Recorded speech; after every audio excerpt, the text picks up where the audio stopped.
Peston on Sunday. I'm delighted to be joined by the Chancellor of Oxford University and former Tory party chairman, Lord Patten. So I'm partly going to talk to you about this great new Wonderful book. Great new book, First Confession. I'm taking your confession here today. And I just wondered, we've had the most extraordinary few months in Britain. You know, a general election where the outcome was certainly not what, you know, the establishment, as it were, thought would be the outcome. Even the Labour Party, actually, you know, an hour before the election, thought that they'd lost rather worse than it turned out that they had lost. You know, the appalling Grenfell disaster, 4 terrorist atrocities.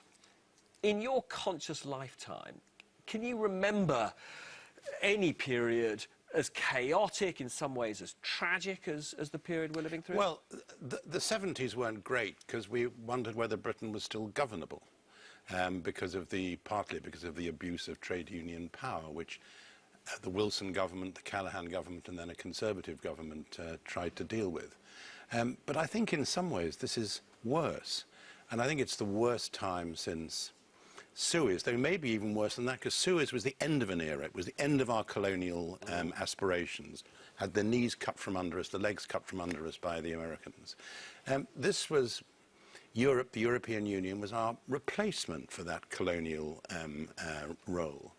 And thanks to the calamitous errors of 2 Conservative prime ministers in a row, who thought that they could manage the unmanageable English nationalist right wing of the Conservative Party, we're in this hell of a mess.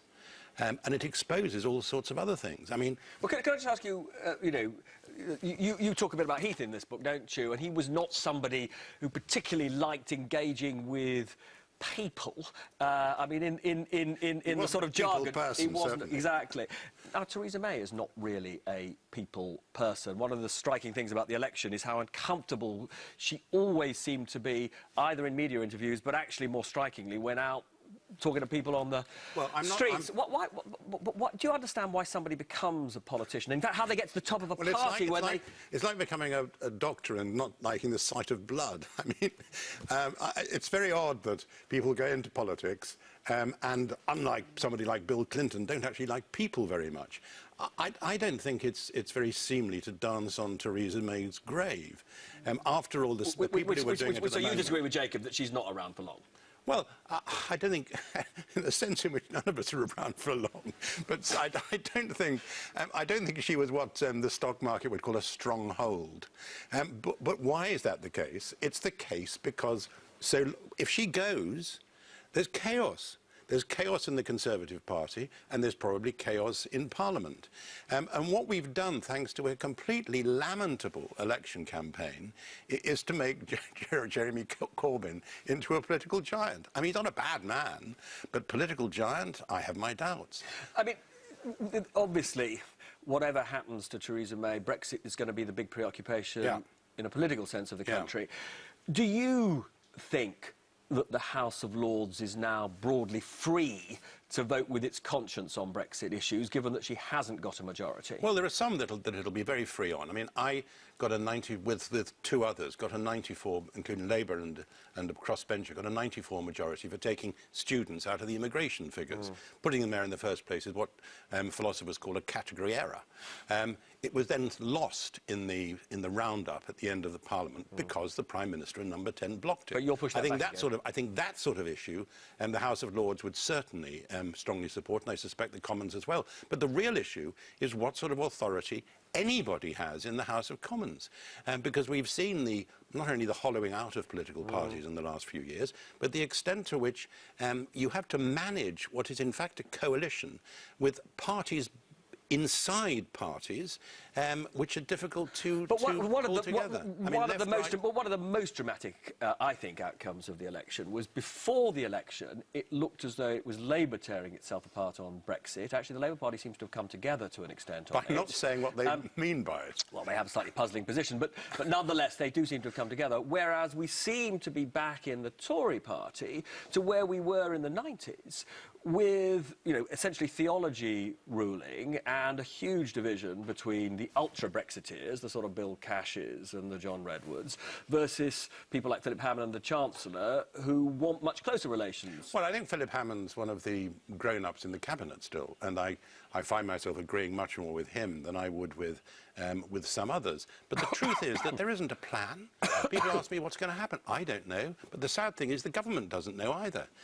You can see what a hard Brexit is, which is very damaging and impoverishing for the country. But what exactly is a soft Brexit? When people define it, and I prefer it, of course, by definition, to a hard Brexit, when people define it, it involves transitional periods and it involves agreements from the European Union, which I don't imagine they will make without asking for some concessions from us. There are 27 of them. And are they going to give us as good a deal outside the European Union as we have as members? I think that's extremely unlikely. So Matthew Parris, whom I greatly respect, was saying yesterday that he doesn't know whether there's really a difference between a soft Brexit and having to leave and having to go back into the European Union. And I don't see how that happens. So I think we're in a real mess, a real dog's breakfast of a situation. And on the DUP, I mean, I presume you are still a member of the Tory party. Yeah. Well, what do you feel about a Tory party dependent on the DUP? Well, the DUP is a toxic brand. And the Conservative Party has got itself back into the situation where there's a danger of it looking like the nasty party, to borrow from Theresa May, making a very brave speech at a Conservative Party conference. And how that's improved by ganging up with the DUP. And what's an issue, isn't it? That's an issue, isn't it, Jacob? I mean, many people do regard the values of the DUP as not their values. The Tory party does not seem to be gaining in popularity at the moment. Surely you must be worried about being seen to be in hock to the DUP. By people who don't want Mrs May to have a majority. Well, the DUP... but Jacob, what the DUP want to do, and you, because you're a fiscal Conservative, should be really opposed to this, what the DUP want to do is to sell their votes at every opportunity. And this on the assumption that somehow Northern Ireland has been disadvantaged by public spending over the years. I mean, tell that to the Marines. Northern Ireland has got a lot of public spending over the years. But DUP, every vote will cost you. Every vote you'll have to find some way of paying for it, and then explain to the Scots and the Welsh and people in the North East why they can't have the same thing too. The DUP are behaving quite properly in terms of representing their own constituents. That's what members of Parliament do. I want a bypass in North East Somerset with the A36 and the A46, and I lobby for that. But it's deeply unseemly, isn't it, though, Jacob, for the government to be seen to be paying, 50 million per vote, It's a much more... Can I ask Jacob one question? Something big is happening. If there isn't an agreement with the DUP, are the DUP going to bring down a Conservative government in order to bring in Mr Corbyn, who has a certain relationship with the IRA in the past? Of course they're not. This must seem very unlikely that the DUP do not like or support, under any circumstances, Mr Corbyn, I wouldn't have thought. But you can't take people for granted. I think we have an obligation... Can I bring in Angela, because Angela has been... I think something much bigger has happened as a result of the election. The government's authority has been destroyed. She asked for a mandate for hard Brexit and certainly didn't get it. So the Parliament's going to be much more assertive about trying to get a reasonable deal, particularly perhaps the Norway approach would be a good start. But something much bigger is happening. I think we're seeing the end of the limits of the public's toleration of the austerity that's gone on in the past. And the Grenfell Tower and some of the huge issues that have been brought forward as a result of what's happening there the British people is going to change the way that politics works in this country. Significantly more public spending. Yeah, but I think they did. But I also happen to believe still that you can't simply let the deficit go hang.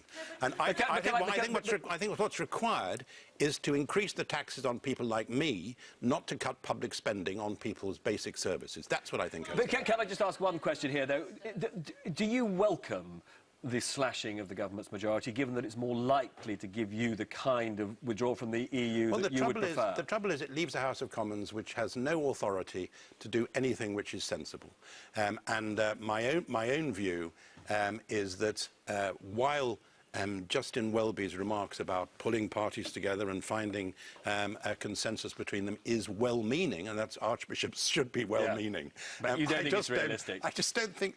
So what you fear is that we're going into a period of chaos, is from what I was to summarise. I fear that we're going into a period in which there is no plan. Fortunately, that's all we've got time for. My goodness, yet another crazy week draws to a close. Thanks so much to my brilliant guests, Pretty, Vince, Chris, Jacob and Angela. We're off for a short summer break because politics is obviously going to be dull and stable. Well, let's hope so. For a bit. Please let it be so. See you in September.